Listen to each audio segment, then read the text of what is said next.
Thank you very much, Mrs. Marden. Yes. Oh, I say, I'm not Mrs. Marden, I'm Dinah. Well, then I shall say, thank you very much, Miss Dinah. Yes. Now, look here. If you and I are going to be friends, then you mustn't do that.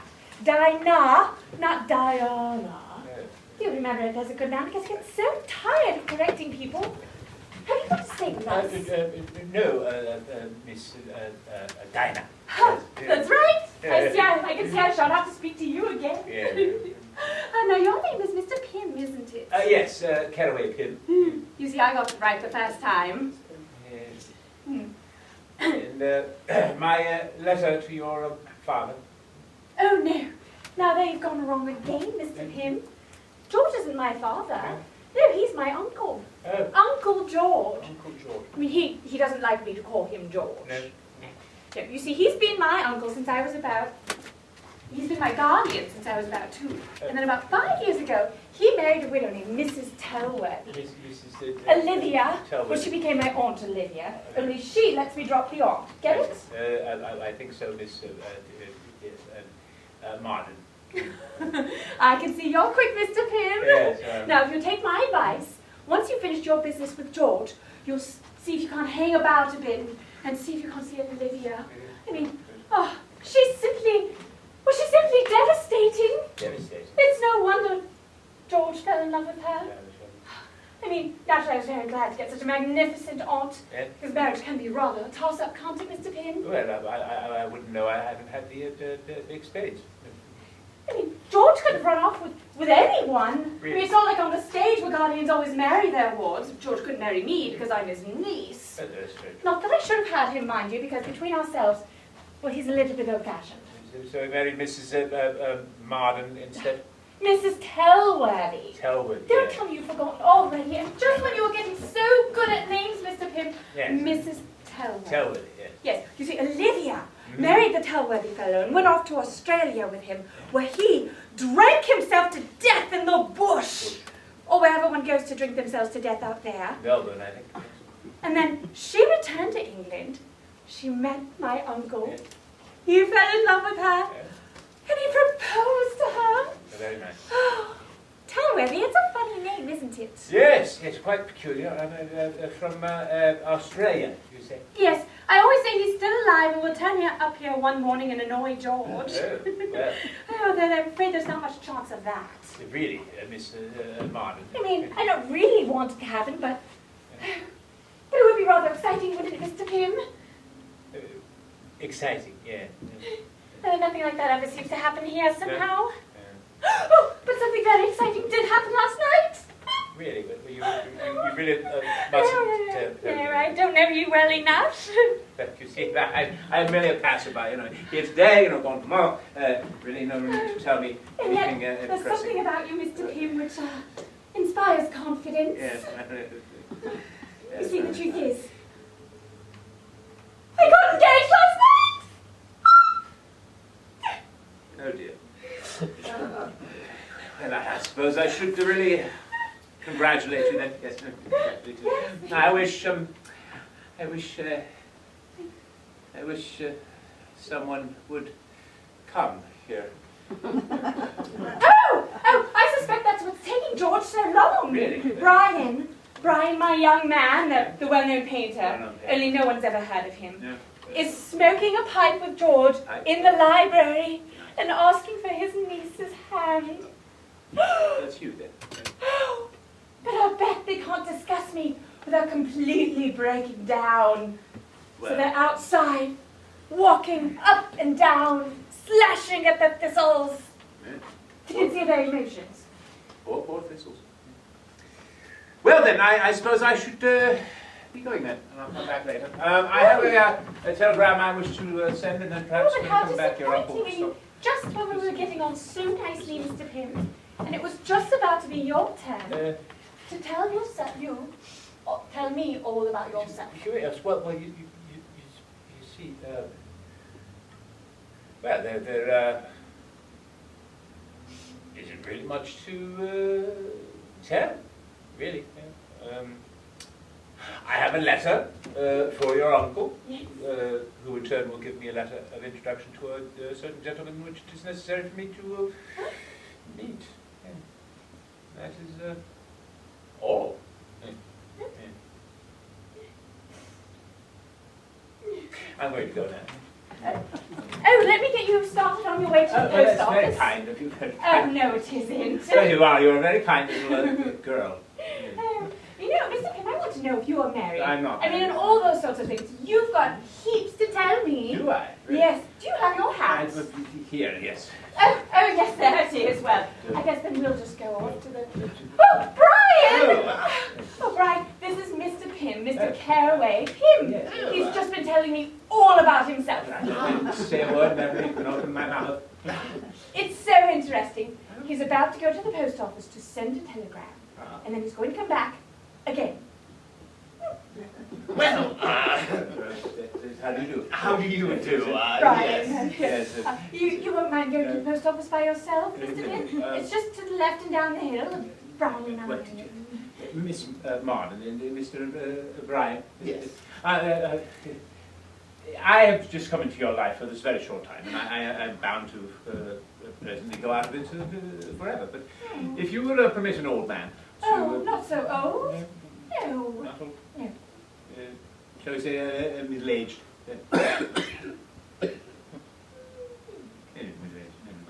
If you would permit a middle-aged man to wish you both every happiness in the years you have before you. Goodbye, and goodbye, and it's I don't know. To the right and down the hill. Yes. No! To the left and down the hill, The Mr. left Pim. and down the hill. That's right, that's right. No, left! Yes, thank you. Rummelbird? Who is he? Oh, darling, you haven't kissed me yet. Oh, I say I oughtn't to. Oh, why oughtn't you? Well, one never ought to do the nice things, really, but we said we'd be good until we told your aunt and uncle all about it. You see, being a guest in their house, it's decorum. And... Well, what have you been doing all morning except telling George? Oh, well, I was trying to tell George. Oh, yes, there is a difference. Yes, well, I think he thought something was up, because he took me down to see the pigs right away. He said we had to see the pigs at once. I don't know why. An appointment, perhaps. And anyhow, all the way down, we talked of pigs. And I couldn't very well say, oh, talking of pigs, I wish to marry your niece. No, of course you couldn't. Well, you see how it was. And then when we stopped talking about pigs, we started talking to the pigs. Oh, how is Arnold? Oh, yes, Arnold, the little black and white one. Yes. He's very jolly, I believe. But naturally, I wasn't thinking about him. I was thinking of how to begin. And then Lumsden came up and wanted to talk about pig food, and the atmosphere grew a bit less romantic then, so I sort of drifted away. Oh, poor darling. Well, we'll just have to approach it through Olivia. No, but I always wanted to go through Olivia first. She's so much easier. Only you wouldn't let me. Well, that's your fault, darling. For up to you, you tell her to have purple and grey curtains in here. But she wants purple and grey curtains in here, doesn't she? Yes, but George doesn't want any more futuristic nonsense in an honest-to-goodness country house that was good enough for his father and his grandfather and his great-grandfather and all the rest of them. So as you can see, darling, there's a little bit of tension between Olivia and George, and, well, if she were to recommend you, I don't know if it would go so well. I see. Of course, I know what you want. What do I want? You want a secret engagement Oh? with notes left under doormats Oh? and meetings by the withered thorn Oh? when all the household is asleep. Oh, but it is such fun. I love meeting people by withered thorn. Well, I won't stand for it. No, Brian. Look at you being all husbandy. No, you babe. Oh. I adore you. You know, you're rather throwing yourself away on me. Do you mind? Oh, not a bit. You know, we shall never be rich. We shall have lots of fun and meet many interesting people and feel we're doing something worth doing and not getting paid nearly enough for it. And, oh, it's an exciting life. I shall love it. I shall make you love it. You shan't be sorry, Dinah. Oh, you shan't be sorry either, Brian. No, I know I shan't. What will Olivia think about it? Do you think she'll be surprised? Olivia? Well, she's hardly ever surprised. No, she always seems to have thought of something about a half hour before it's happened. George just gets a handle of things about a half hour after it's happened. No, we'll tell Olivia this morning. And what are you going to tell Olivia this morning? Olivia, darling. Oh, well, I think I can guess. Oh, do say you understand, Mrs. Marden. Mrs. Marden, I'm afraid, is a very dense person, Brian. But I think if you asked Olivia if she understood. Oh, bless you, Olivia, I knew you would. Of course she would. Well, I don't know if it's usual to kiss an aunt-in-law, Brian, but Dinah's such a very special sort of niece that... I say you aren't like today, Brian. How many people have been told the good news? Nobody yet. Oh, except Mr. Pim. Who's Mr. Pim? He just passed by. Oh. Oh, I say, are these the curtains? Then you're going to have them after all. Well, after all, what? I decided on them long ago. You haven't told George yet. I tried to. I just never got any farther than, there's something... George would talk about pigs all the time. Yeah. I suppose you want me to help you. Hello? Oh, Hello? Hello. What's all this about a Mr. Pim? I had important business with Lumsden. Pig feed and all that, and the maid comes cackling in about a Mr. Pim or a Mr. Ping or some such. What have I done with this card? Darling. Yes. Oh, yes, there it is. Mr. Carraway Pim. Never heard of him. he said he had a letter of introduction, Uncle George. Oh, you've seen him, Dinah. Oh, that reminds me. There's a letter. Here we are. He said he's going away to send a telegram at the post office, and then he's going to come back again. Oh, he's a friend of Brimer's. Well, glad to oblige him. So he's returning, you say? Mm-hmm. Well, then I shall return as well. If this Mr. Pim comes along, I shall be down at the farm. No, George. Don't go. There's something we want to talk about. What's all this?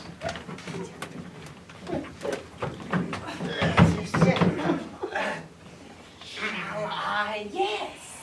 I've been wanting to tell you all morning, sir, only I couldn't really seem to find a way of getting it out.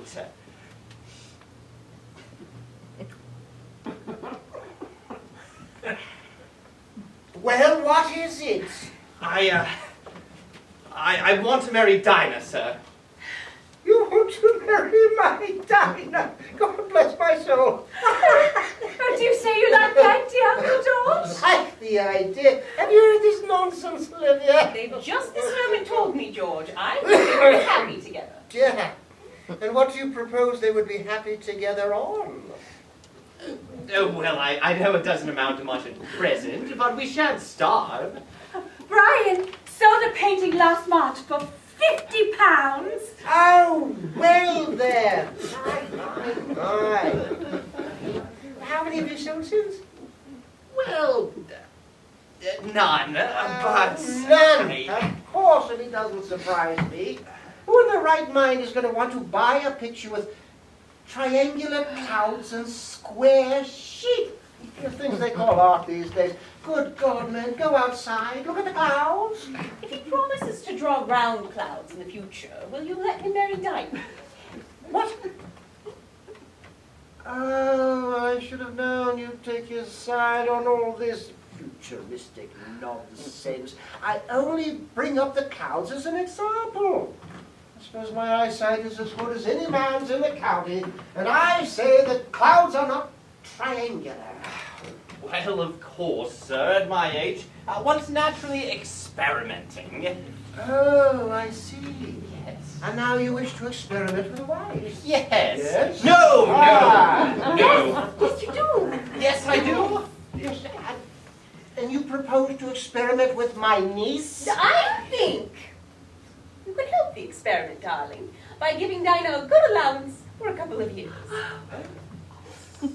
Help the experiment? I don't wish to help the experiment. Oh, I thought you did. You talk as if I was made of money. Well, what with taxes going up and rents going down, it's all we can do to rub along as we are without making allowances for someone who thinks she wishes to get married. And that is thanks to you, my friend. To me? You never told me, darling. What's Brian been doing? But He hasn't been doing anything. One thing. he's one of those socialists who's turning this country upside down. But even socialists must get married sometimes. I don't see the necessity. Oh, but you'd have nobody to damn after dinner, darling, if they all died out. Really, sir, I don't see what my art or my politics have anything to do with it. I'm perfectly willing not to discuss either when I'm in your house, and as Dinah doesn't seem to object to them, I should think she doesn't. then what it really comes down to is you don't think I can support a wife. Well, if you propose to do so by selling pictures, no, I don't think you can. Fine. Tell me how much you want me to earn in a year, and I shall earn it. It's not just a matter of money. It's one of the things, one of the important things. Another is I don't think either of you is old enough to be married. You don't know your own minds. With what I may describe as your outrageous tastes, I don't think that you and my niece would be happy together. No, I cannot approve of any engagement between the two of you. Now, if this Mr. Pim comes along, I shall be down at the farm. No, George, don't go, darling. We can't quite leave it like this. Well, I've said all I want to on the matter. Oh, but I haven't begun to say all I want to on the matter. And you should know I haven't said all I want to say either, Uncle George. Yes, darling, I can imagine what you're going to say, Dinah, and I think you'd better keep it for the moment. Yes, Aunt Olivia? Brian, you might take her for a walk. What? I expect you have plenty to talk about. We do? I mind you, Strange, no love-making. I put you on your honor about that. I shall do my best to avoid it, sir. May I take his arm if we go up a hill? Oh, I'm sure you'll know how to behave, both of you. Come on then, Dinah.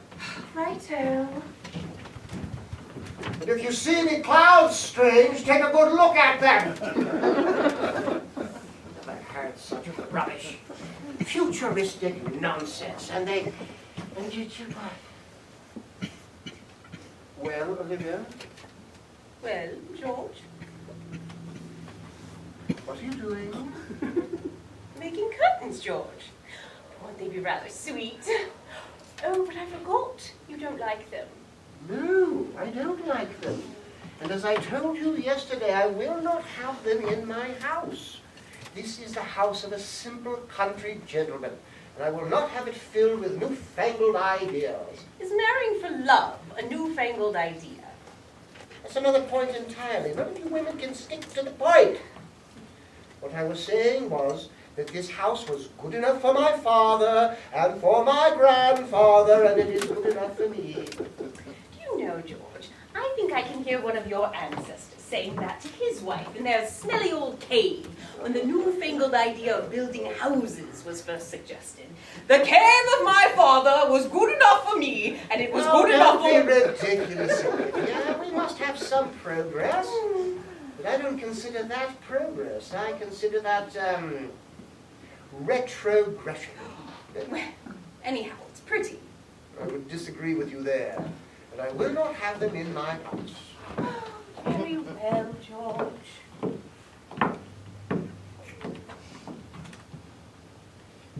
That being said, I don't see any point in going on with them. No, but I must do something with them now I've got the material. I thought perhaps I could sell them when they're finished, as we're so poor. What do you mean, so poor? You were saying just now you couldn't give Dinah an allowance because rents had gone down. Olivia, please try to stick to the point. We will discuss Olivia's affairs in a moment. Right now we are discussing ours. Oh, but what is there to discuss, darling? Well, these ridiculous things, for one. Oh, we finished that. You've said, I won't have them hanging in my house. And I said, very well, George. Come now, Olivia. You've been a jolly good wife to me. We haven't had very many rows, and if I have been rude to you, lost my temper a little, then I apologize. May I have a kiss? Do you love me? You know I do, old girl. As much as Brian loves Dinah. I've said all I want to about that. Oh, but there must be lots you want to say and don't like to. Do tell me, darling. What it comes down to is this. I don't think that Dinah is old enough to choose a husband on her own. And this strange fellow is not the type of husband I would choose for her. You were calling him Brian yesterday. Yesterday I considered him a boy. Today he wants me to consider him a man. He's 24. And Dinah is younger. It's ridiculous. Well, I suppose if he'd been a conservative and thought the clouds were round, he'd have seemed older somehow.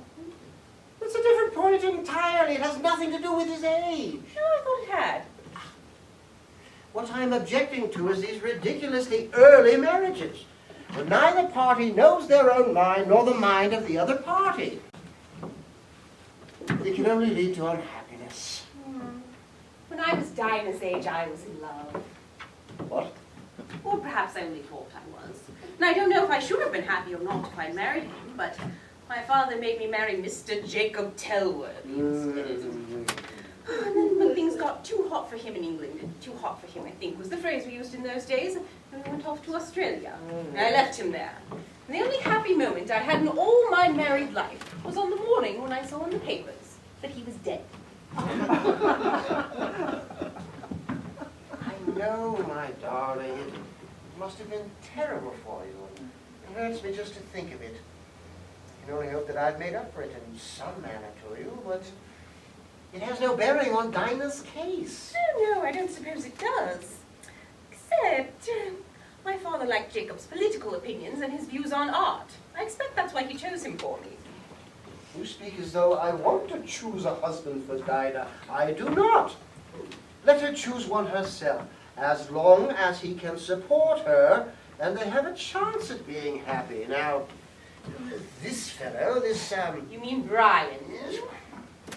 he has no money. He was raised differently than Dinah.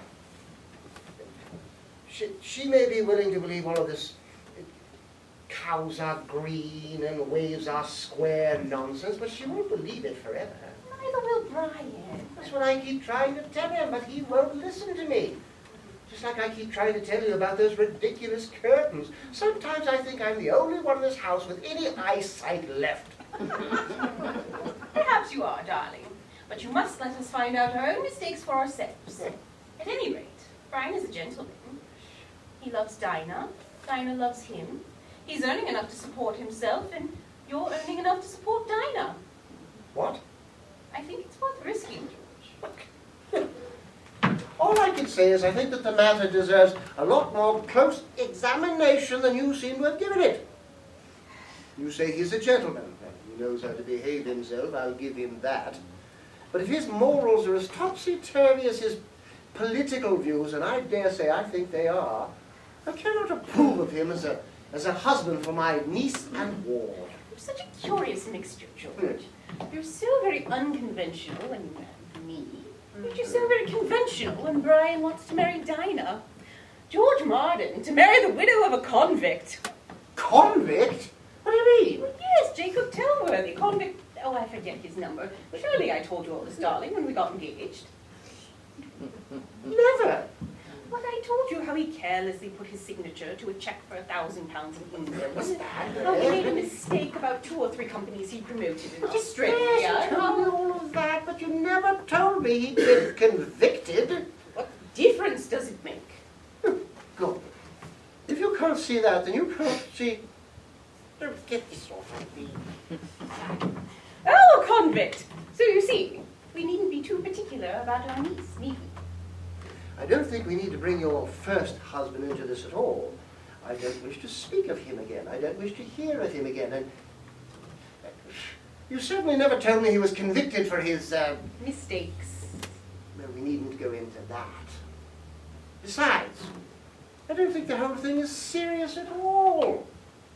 Dinah is a very good-looking woman, and she's young, and this strange fellow, he's a good-looking boy. If there's any attraction between them, I think it's simply superficial.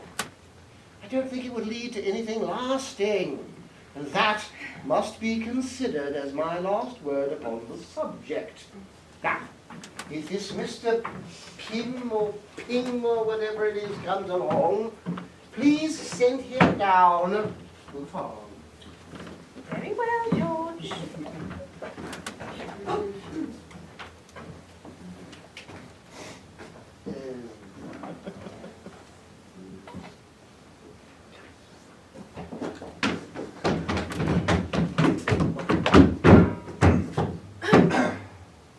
Finished? Well, we walked about outside, Until we heard him not talking anymore. and we didn't kiss each other once. Brian was very George-like. Hey. He wouldn't even let me tickle the back of his neck. Oh. My. Oh, darling, I mean, not that being George-like is a bad thing. It's a very nice thing. For someone else to be. No, you know what I mean. But do say he'll be decent about it. Oh, of course he will, Dinah. Olivia, you're a wonder! Do you really mean you've talked around? Not quite. Oh. But I dare say she'll think of something. All right. But, well, come on, Brian. Let's go back outside. I'm feeling up and airy. Oh, don't be late for lunch. There's good people. Aunt Julia is coming. Oh, help. Aunt Julia. Oh, that'll mean a clean pinafore. Brian, you're jolly well have to brush your hair. No, I don't suppose it's time to go down to London and get a cut. No, indeed. Children, you must go up to the nursery and get yourselves tidied up. Run along. What a stroke of luck it was, running down to you down at the farm. It's Mr. Ping, is it? Pim. Yes, Mr. Pim. We're quite proud of the pigs this year. See that Arnold? Which one? Oh, it's the little black and white one. Yeah, never mind. You want a letter to a Mr. Fanshawe? If you'd be so kind. Oh, absolutely. Fanshaw's a good man. He'll put you inside with all that you need to see. Right. Please, come inside. Ah, and this is my lovely wife, Olivia. Yes. Olivia. Mwah.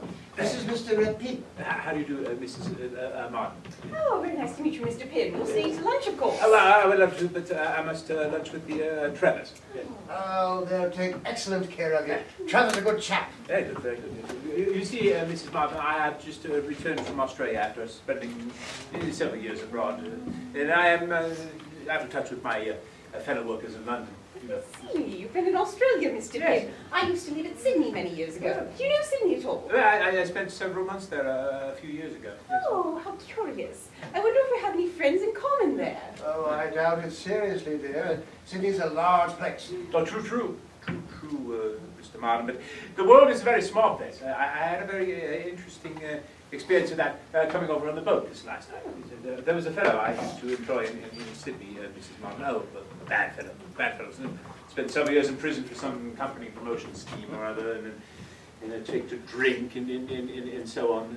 Yes, I quite understand. Taken to drinking himself to death, I should say. I would have given him only perhaps a year after what I did. But who should be the first fellow I see when I step on board this boat? But this fellow. Spoke to each other. In fact, I haven't seen each other in years. There he was. Oh, really? But he spent the whole time in steerage, so I didn't see him again on board. And then after what happened in Marseille. Oh, hey, what was his name? Yes, it's on the tip of my tongue. It starts with a T, I think. Yes, Mr. Pim, yes? Of course not, dear. No. Tellworthy, that's what it was. Tellworthy? Good God. Yes, Tellworthy. Oh, very good.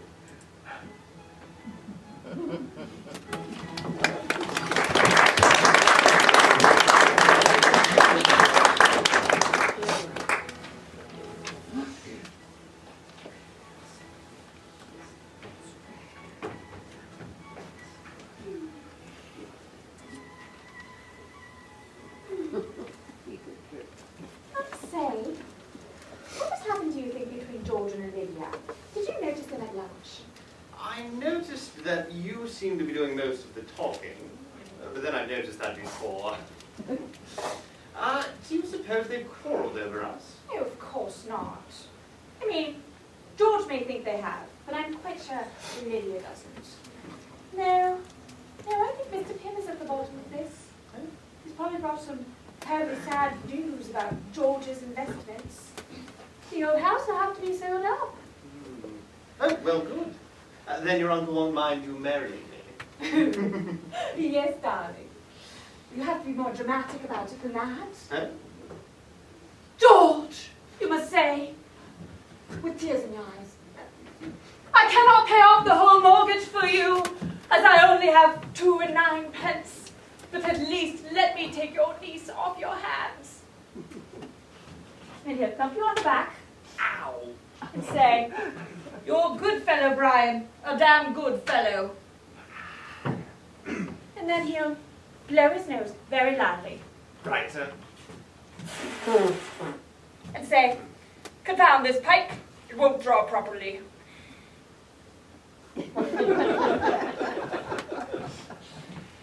You are a heavenly idiot, Dinah, and you've simply got to marry me, uncles or no uncles. I'm afraid it will have to be uncles. You see, I am his ward, and, well, I could get sent off to Chancery, or Coventry, or somewhere beastly like Aunt Julia's, if I don't have his consent. Darling, haven't you got anyone who objects to your marrying me? Not a one, thank heaven. Oh, how disappointing. I was so looking forward to fascinating your aged father at the same time you fascinated George. I should have been much better at than you, darling. As a George fascinator, you're not very good. Well, how am I as a Dinah fascinator? +6, darling. Well, then I will stick to that and leave George to Olivia. I have great faith in Olivia. I'm sure she'll handle George. So you'll marry me anyhow? Of course I will. Even if we have to wait till I'm 21. Even if we have to wait until you're 51. Darling. Yes, I promised I wouldn't kiss you. You could send me a kiss. Huh? You could even turn around and pretend as if I'm not here. Like this. Yes, that was a very good one. Now here's one coming your way. Oh. Got it. Madam, I thank you. Your servant, Mr. Strange. Dinah? Dinah? Hello. Aunt Julia wants to see the pigs, dear. I wish you and Brian would take her down. I'm a little tired, and your uncle has business to attend to. Of course. Wasn't Arnold the name of Aunt Julia's first beau? I think so. She does get on with those pigs disturbingly well. Oh, Olivia. We have more important things, more vital things than curtains to discuss now that we're finally alone. I wasn't going to discuss them, dear. Of course, I always enjoy having Aunt Julie over to the house, but why did she have to choose today to come? Yeah, it wasn't Aunt Julia's fault. It was really Mr. Pim who chose the wrong day. Is it true? About Jacob Telworthy. You always told me he was dead. I always thought that he was dead.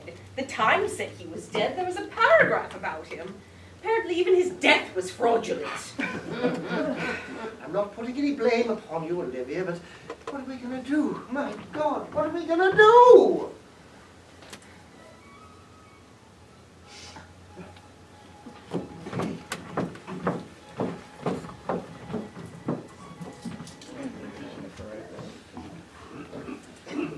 I'm not putting any blame upon you, Olivia, but what are we going to do? That's the question. What are we going to do? Oh, my God, you've never been married to me at all. It's a little difficult to realize. You see, it doesn't seem to have made any difference to our happiness. Of course, we were blameless in the whole thing, but we had no right to be happy. I would rather we had been miserable. I'm sorry, dear, but the ugly truth is that you committed bigamy when you married me. Bigamy! It's an ugly word, isn't it? Oh, wait a minute, Olivia, wait a minute. Oh, the whole thing's nonsense. It's some other Tilworthy, some other shady swindler that he met on the boat. This sort of thing doesn't happen to us, committing bigamy and all that. God. I knew all the shady swindlers in Sydney. They came to dinner.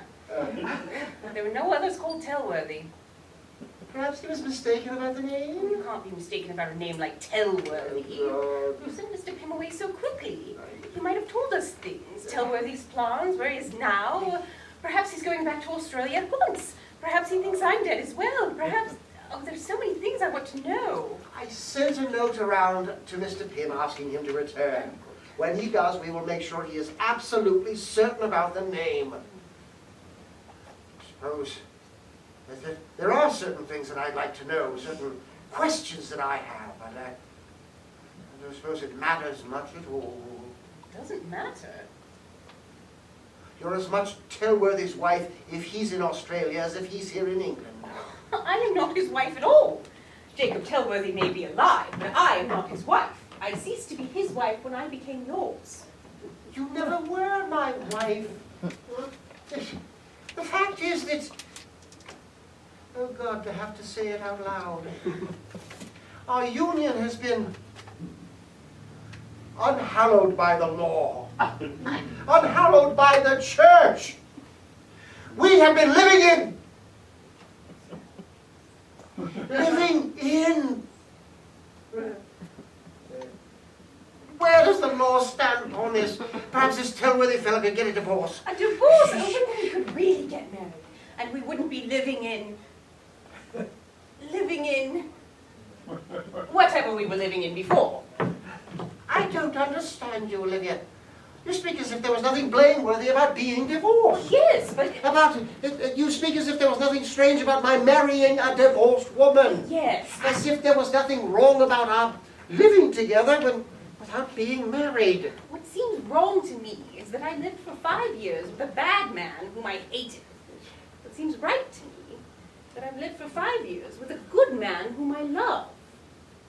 I know, my dear, but right and wrong don't settle themselves as easily as that. We've been living together while you were Telworthy's wife, and that's wrong.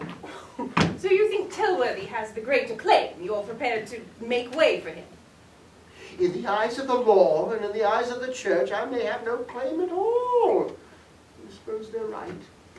I see. Thank you for making it so clear, George.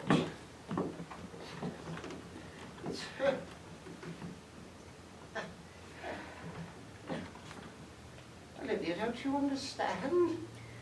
Yes, and I suppose if I have to return to... No, wait, that's it. Thank you, that's it. Whether or not you return to him is another thing entirely. Yes, that would be entirely up to you. Yes. Up up to me and Jacko. Jacko? Yes, you know, I used to call my first husband, I'm sorry, my only husband, Jacko. I didn't like the name Jacob, and Jacko seemed to suit him somehow. This whole thing is a joke to you, Olivia? It may not be a joke, but it is funny, isn't it? Jacko. I see nothing funny in an event that's destroyed 2 lives. Oh, but Jacko's life isn't destroyed. It's just been miraculously restored to him. And a wife, too. Oh, no, there's nothing tragic for Jacko in it.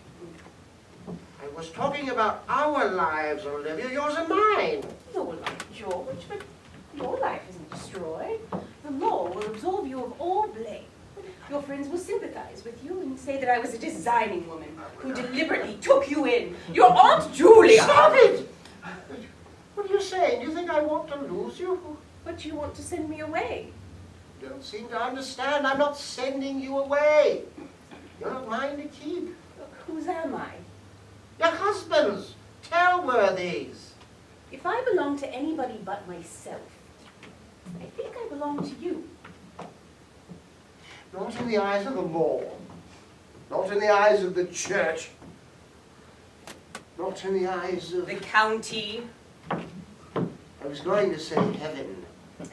Oh, that something like this should happen to us. And I do hope Jacko will like these. Olivia, have you no heart? Ought you to talk like that to another man's wife? Was this whole thing just a joke to you? You must excuse me, George. I'm a little overexcited at the thought of returning to Jacob. Do you want to return to him? Well, one wants to do what is right in the eyes of, heaven. Now, considering what sort of fellow this Tellworthy is, perhaps you could get a separation. Unless, of course, he's divorced you already. Now, where does the law stand? I'll have to consult my solicitor. This whole thing has been thrust upon us. I can't take it all in. Wouldn't you like to consult your Aunt Julia, too? She could tell you what the county, what heaven really thought about it. Yes, that's an excellent idea. Aunt Julia's got plenty of common sense. Yeah, you're absolutely right. This isn't the sort of thing that one must hide from family. Do I still call her Aunt Julia? But I suppose the children may as well know now as later. You don't seriously suppose that we should speak of something like this to a child like Dinah, much less that strange fellow, a mere acquaintance? Oh, but Dinah will have to know, George. I'm very fond of her. You can't send me away without telling Dinah. Brian is my friend. You've got your solicitor and the county and your Aunt Julia to consult. Ain't I even have Brian? I would have thought that your husband... Yes, but we don't know where Jacko is. I wasn't talking about Tellworthy. Well then, Of course, well then, yes, no. God, Mr. this is Pim. horrible. Mr. Pim's got to know as well. I don't see the necessity. Oh, don't be silly, darling. We must know where Jacko's I wish you would quit calling him that silly name. Oh. My husband, then? Well, we must know what my husband's plans are and where we can communicate with him and so forth. I have no desire to communicate with him. I'm afraid you're going to have to, darling. I don't see the necessity. You'll want to apologize to him for living with his wife for so long. And as I belong to him, he ought to be told where he can call for me. You put it in a very peculiar way, but I see your point.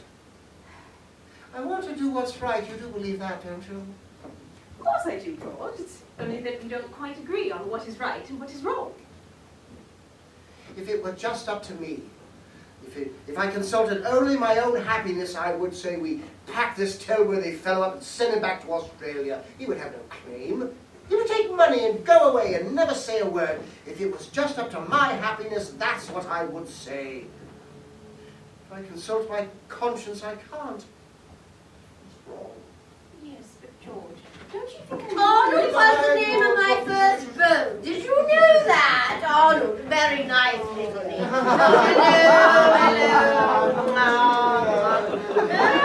Oh, Olivia!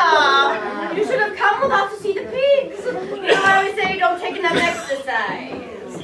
Look at me. I'm 65 and proud of it. Yes, Aunt Julia, you're wonderful. How would Olivia be if she took Oh, exercise? Dinah, don't be foolish and ask silly questions. We've had some rather bad news, Aunt Julia. Really? What is it? Money, I suppose. No one's safe nowadays.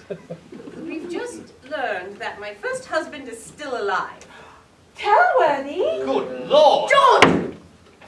I was only saying this morning, nothing ever happens here. George, what's this all about? I go away for 10 minutes, barely 10 minutes to visit my beloved pigs, and I come back to find out that Olivia is a bigamist. Now, what are you going to do about this, George? I'm afraid it's true, Aunt Julia. We just discovered it a few moments ago, just before you came to lunch. We've just had a moment to talk about it and try to decide what to do. What was his name? Was Tell something? Jacob Tellworth. No, it wasn't that. It was Tell something. Tell Crumple, Tell Biggle, Tell something, something like that. Tell. Worthy. No, it was Tell Snubble. Tell Worthy. That's it. Yes. So he's alive still. Apparently, there seems no doubt of it. Did you see him die? I'd always want to see my husband die before I marry again. Not that I approve of those sort of things. I told you so at the time, George. On me, Aunt Julia. Did I? I always generally say what I think. Now, see here, Aunt Julia. No blame attaches to Olivia in this, of that I am certain. The only blame attaches to this Tellworthy fellow. Yes, of course, Tellworthy. Seems to be rather careless, hasn't he? Well, what are you going to do about it, George? Good heavens! What is there to do except the one and only thing? Sorry, you don't want No, me. I do, Brian. No. Go on, Mr. Strange. What would you do in George's position? I would go to the woman I loved and say, "You're mine," and let this other damned fellow come and take you from me if he can. And he couldn't. No, how could he? Not if she chose me. Really? Mr. Strange, your views on morality are as strange as your views on art. This isn't a question of art or of morality. It's a question of love. Hear, hear. Isn't it that child's bedtime yet? We'll let her stay up a little longer if she's good. Well, there's nothing left of here. Have the marriage annulled. Is that the right word? I suppose so. I suppose one solicitor would know that, of course. And once the marriage has been annulled, what then? Well, I suppose that Olivia will go back to her husband.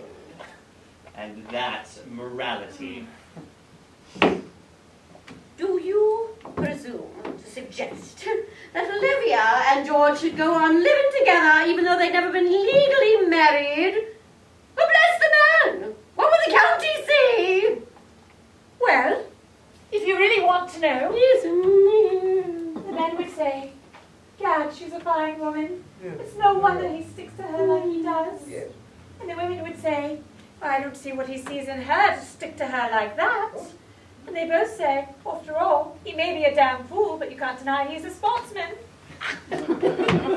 Is this the reason we suggested Dinah and Mr. Strange remain so that I may be insulted in my own house? Really, I can't think what's coming over young people these days. I think you and Brian had better go, dear. We will go. But I want to say one thing before we go. Uncle George, Brian and I are going to get married to each other. And when we get married, we'll stick to each other. Right. Stick to each other no matter how many of our dead husbands and wives turn up. Come on, Brian. This is a pleasant discussion. I think the discussion is over, George. The only question is, where shall I go while you're bringing your...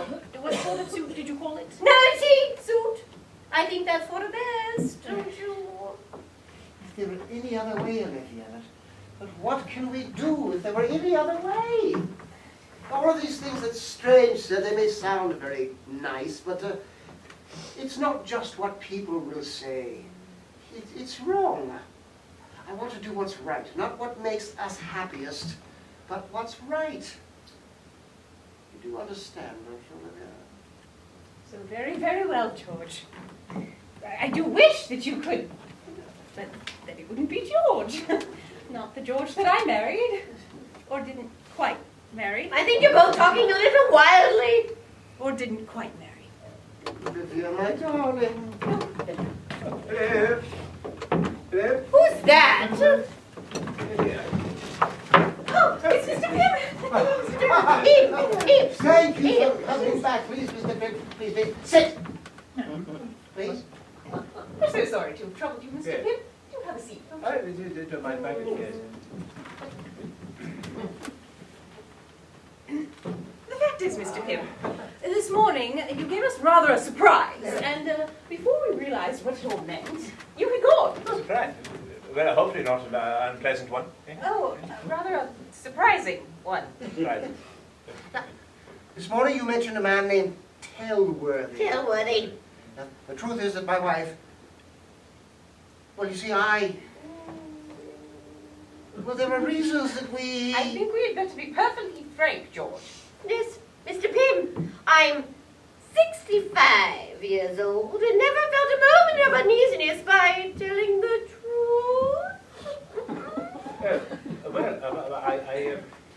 I found myself a little out to sea. I didn't leave anything out when I presented my credentials this morning, did I? No, that's not it. No.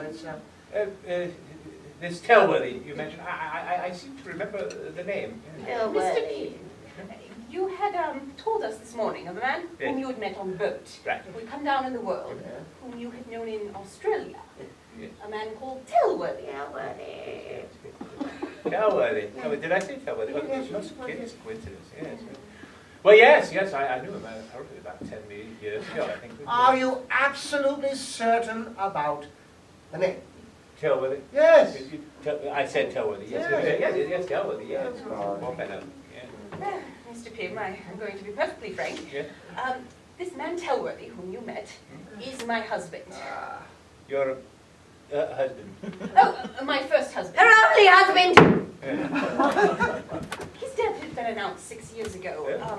I had left him some years before that in Australia, but there seems to be no doubt from your story that he's still alive. Yeah. His record of the country comes from, above all, the very unusual name, Tellworthy. Yes, I mentioned the unusualness at the time. Your first husband, oh dear me, dear me. Since he is my husband, we'd like to know something about him. Where is he now, for instance?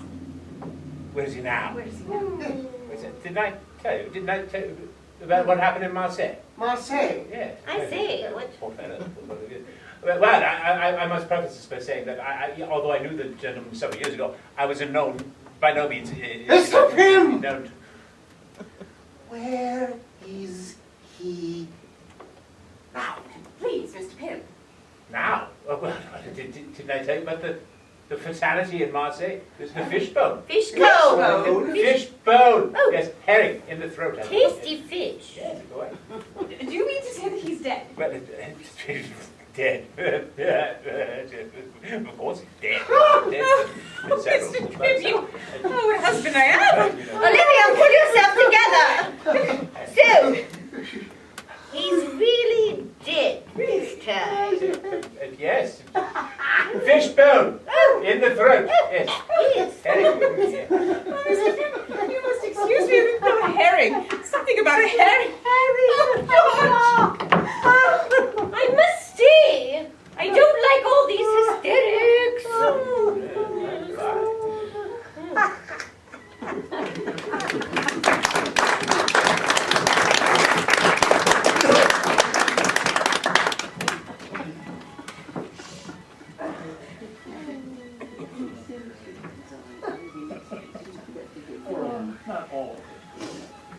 No.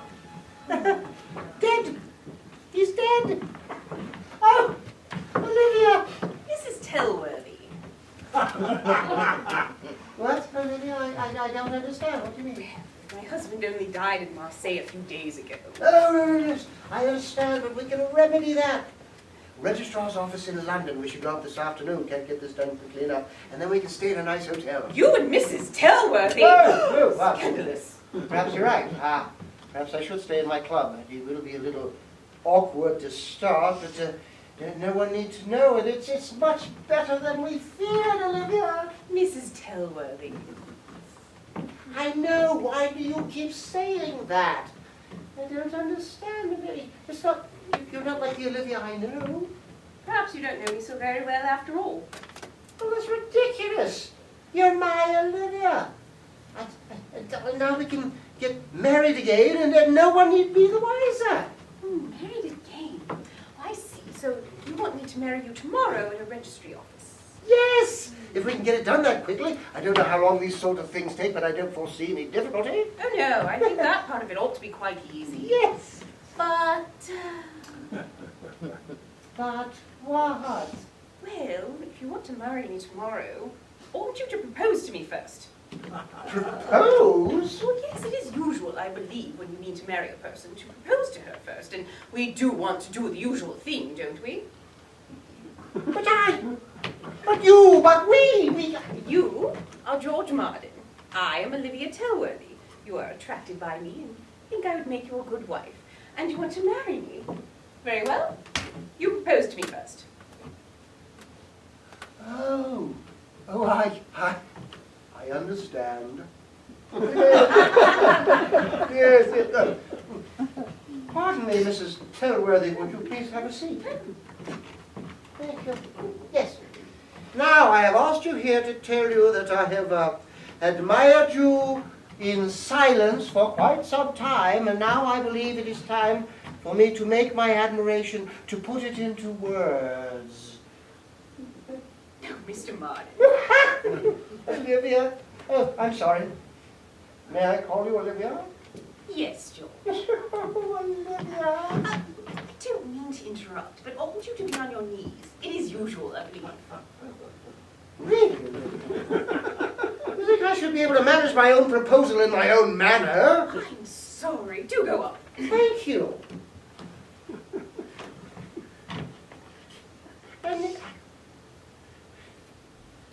Oh, confound it, Olivia. I love you. Will you marry me?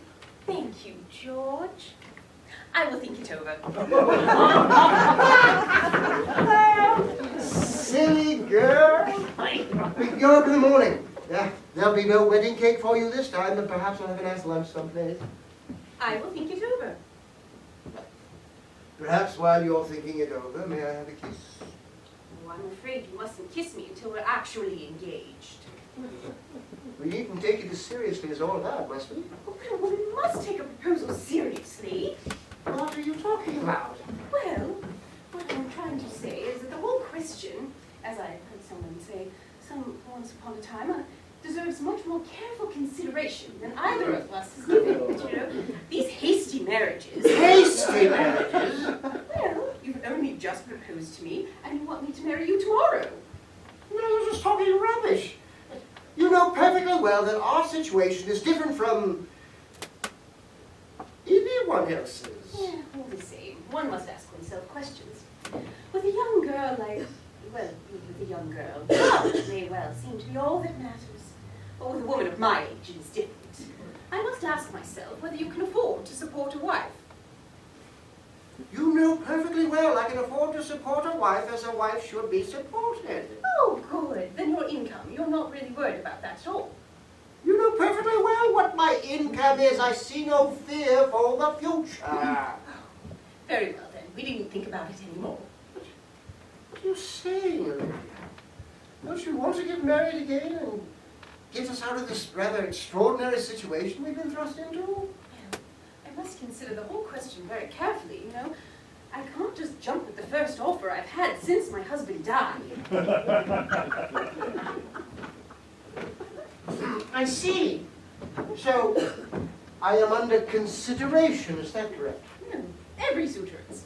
Fine, then. We wish every suitor... What? I'm sorry. Sorry, go ahead. Very well. Then there's your niece. You have a niece living with you. Now, Dinah is a delightful girl, but one doesn't like to marry into a household where there's another grown-up woman.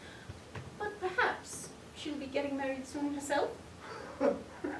I see no prospect of that in the near future. Oh, but it would make it so much easier, George, if she did. Is that a threat, Olivia?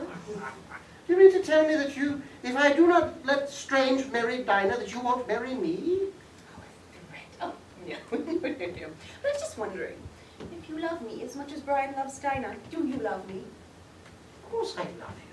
No, sure, it's not just my pretty face which attracts you. You know, love, which is based on mere outward appearances, cannot lead to lasting happiness, as one of our thinkers has observed. How can you question my love? I've been a jolly good husband to you. We sought each other. Do we? Of course we do. I wonder.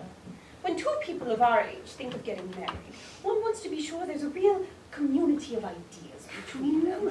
Suppose we had been married for several years, and we found ourselves becoming estranged from each other on such subjects as Dinah's future, or the comparatively trivial matter of the right color for a curtain, or the advice to be given to a friend who had innocently contracted a bigamous marriage. Oh, just think how bitterly we would regret our hasty plunge into matrimony, which was no true partnership, whether of tastes, or of ideas, or even of consciences. Ah, me. Ah! Unfortunately for your argument, I can answer you with your own words. Perhaps you've forgotten what you told me just this morning. Aye, well, what did I say? You said that Strange loved Dinah, and that he was a gentleman, and that was enough for me to allow them to marry. Oh, but is that enough, George? You said so. Well, if you think so too, then I'm quite willing to risk it. Ha! There you are, then. So you do think it's enough.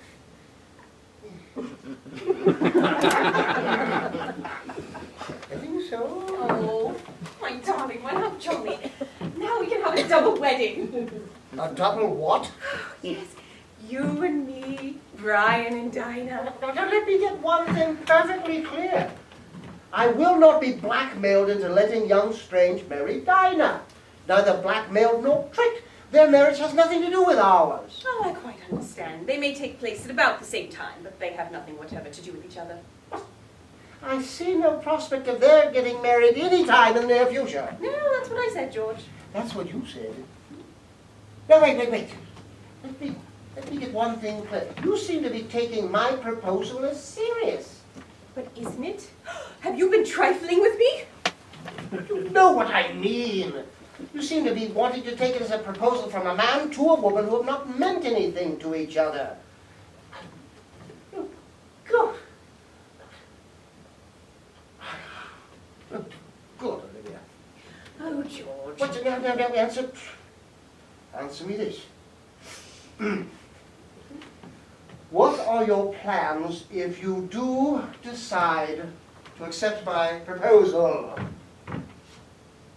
Well, I certainly couldn't live here without being married to you. I mean, No, what would the no. law? I mean, with the county? I mean, heaven? I mean, oh, of course. If I decide to accept you, of course I'll marry you.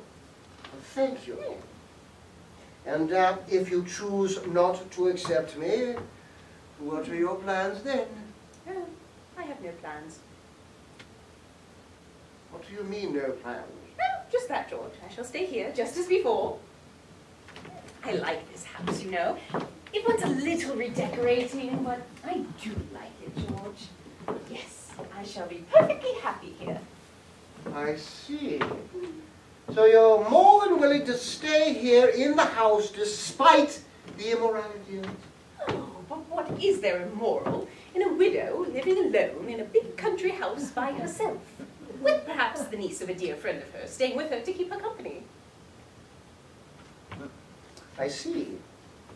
And what shall I be doing after you've been so generous as to take my house from me? You? Oh, I can't think. Travelling, I expect. Thank you very much. And if I choose not to travel? Well, seeing as we can't both be in the house, I suppose you'd have to get the law involved. There must be legal ways of doing these things, you know. You'd have to consult your solicitor again. Legal ways? Oh, yes, you'd have to get an injunction against me or prosecute me for trespass or something. Oh, it would make quite an unusual case. The papers would be full of it. The papers? Extra special! Widow of well-known convict takes possession of JP's house. Special! Special! Stop it! Do you believe all this nonsense that you're speaking? What I do believe is that I'm in no hurry to go to London just now and get married. I like the country at the moment, and after this morning, I'm rather tired of husbands. I've never had such damn nonsense in my life. I shall leave you here to come to your senses.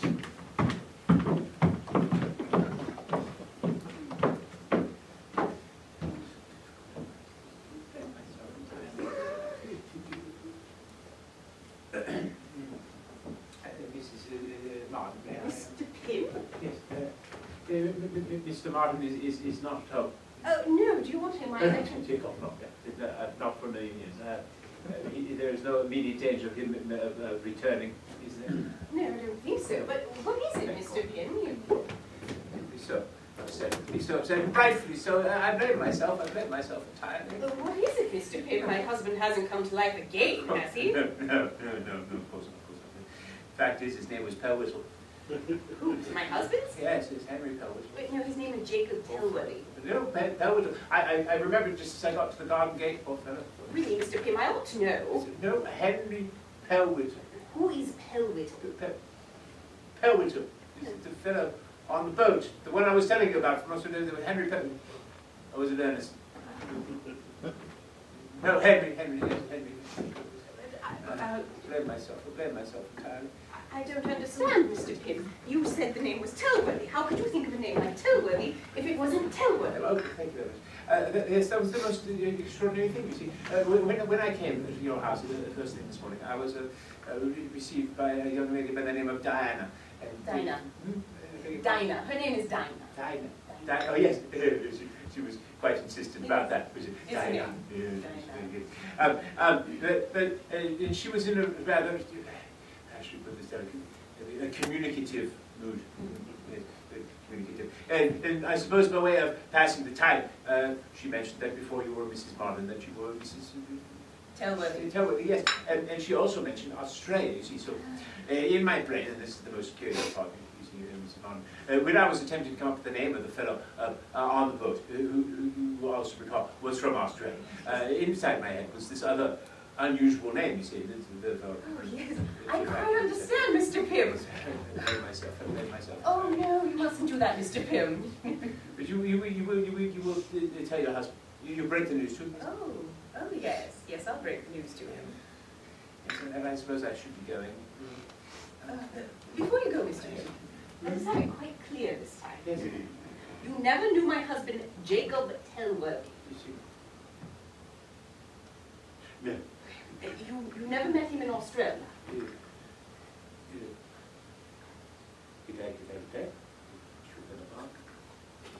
No. You never saw him on the boat.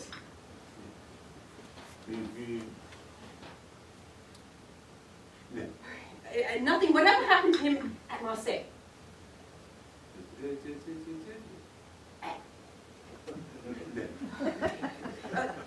Is that right?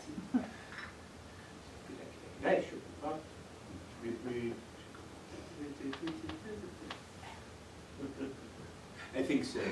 So then, since Jacob's death was announced 6 years ago, he's presumably still dead. Presumably, yes. Very well. Goodbye, Mr. Pim. Yes, sorry. Yes. Thank you for all your trouble. Yes. Well, I really am very sorry about all of this. It's not, and I shall endeavour to do better. Mine.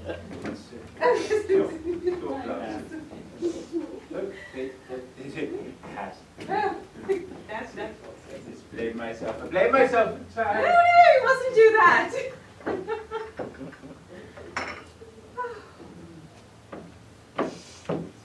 Jacob.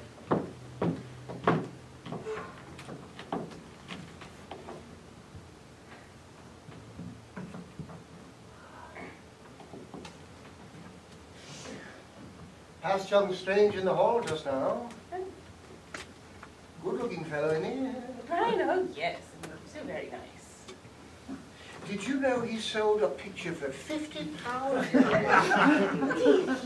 Well, you know, he's only just beginning. But the critics think well of him, don't they? Oh, they all say he has genius. I don't think there's any doubt about it. Of course, I can't claim to know much about painting myself. Well, you've never had time to take it up, dear. Don't say I care for this new style, this futuristic style. If a man can paint, why can't he paint like a Rubens or a Reynolds or something? Well, I suppose we all have our own styles. Brian will be finding his directly. Of course, it's only just beginning. But the critics think well of him, don't they? Oh, yes.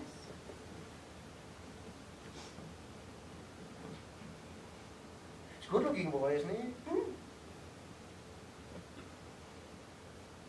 Just about finished with him, are you? Oh, very nearly. You thought about where you're going to hang them? I had thought about this room, you know, but I'm just not sure. They would give it a splash of colour, wouldn't it? Sometimes I think I love them, and sometimes I'm just not sure. Well, the best way is to put them up and see what you think of them. We can always take them down again. It's a good idea, George. Yes, I think I might try. Best way, yes, best way. Yes. Oh, but the only thing is, But what? the walls and the chair covers and the cushions and things. Oh, I see. If you hung them, you will need them then things, yes. New chair covers, anyhow.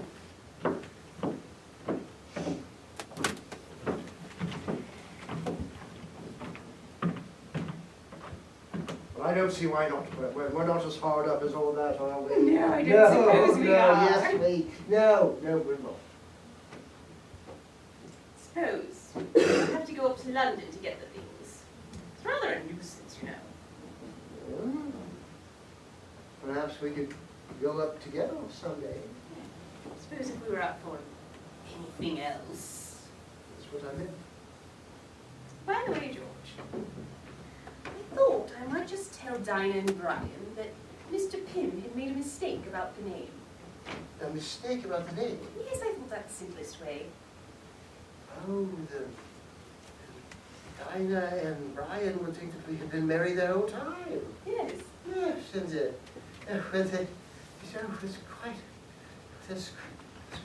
that's quite brilliant. I don't think I ever would have thought of that myself, Olivia. You don't think that it would be wrong, do you? No, a simple and honest deception, no harm done. Yes, that's what I thought about it. So does this mean you're thinking of marrying me again? Yes, but you should have to keep it very quiet, George. Yes, very quiet. No one need know. No. Good. So, will you go up to London with me tomorrow? Mm-hmm. And if you see anything that you like, we could, No, sure.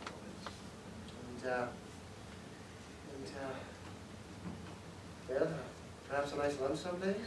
Oh. And a honeymoon? in Paris? Oh, what fun. Oh, it's a kiss, old girl. Oh, don't ever leave me, old girl. Oh, don't ever send me away, old boy. I wouldn't. I don't know what I would. No, I say! Hello. God, I suppose you want one too. I'm sure Brian won't mind if you see. you mind, strange? Well, brother and your grandfathers and fathers and so on and so forth. We'll risk it anyway. That wasn't just a normal kiss, was it? That was more of a bless you, my children one, wasn't it? Oh, you do talk nonsense, darling. Oh, speaking of, you just missed Mr. Pim. Oh, did he pass by? Yes, he returned to tell us that he made a mistake about the name. George is the only husband I have. You mean the whole thing with Pim? The whole thing. Oh, what a lovely hash he's made of things. We to keep on coming like that. He looked all round for all he had to say. Well, he needn't have come at all. I don't think I should put it quite that way, darling. Absolute idiot, I should say. Yes, perfectly stupid of him, yes. And since Mr. Pim has relented about my first husband... You do get all over me, don't you?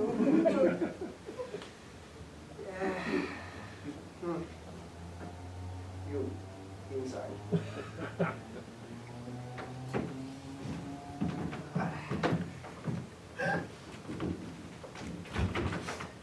So, you want to marry my diamond? I do, rather, sir. Come in, Dinah. I have the honor to inform you that henceforth you may refer to Brian as your affianced husband. Oh, no, wait. Don't move. Stay right there. Stay right there. What is it, darling? Portrait of Lady Strange.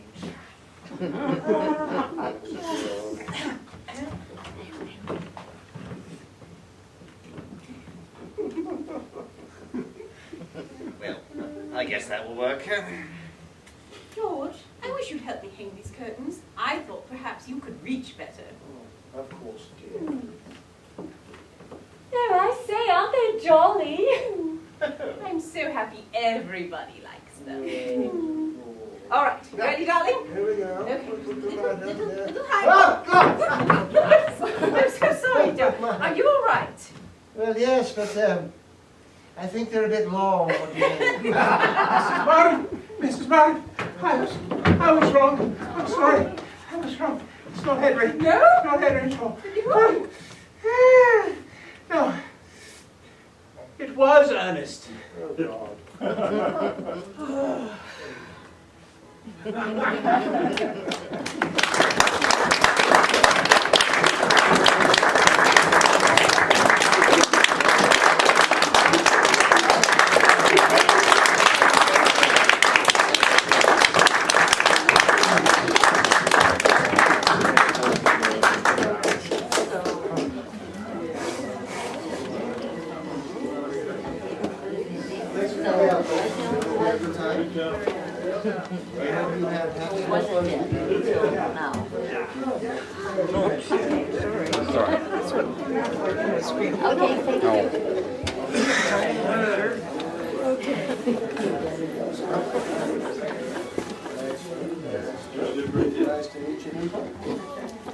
You're always welcome here. Sounds like a blanket. Yes.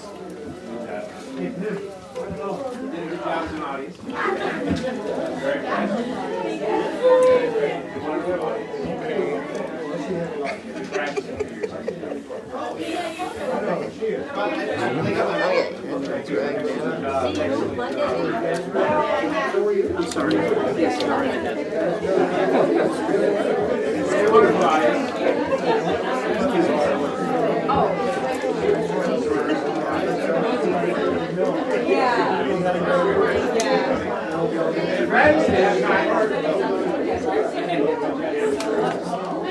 Looking for actors, watch out.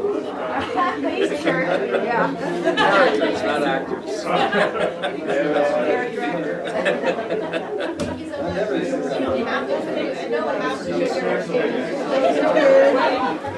The one thing I can do, you guys tell them. Thank you.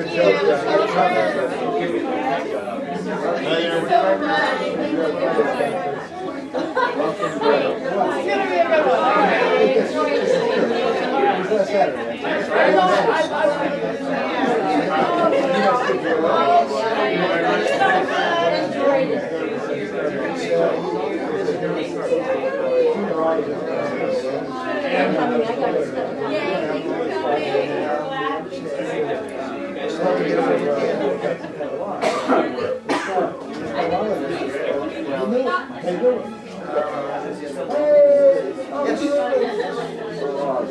Tell us where we are.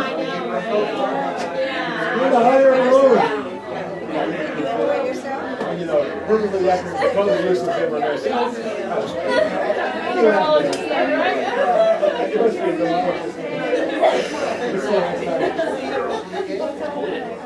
Yes.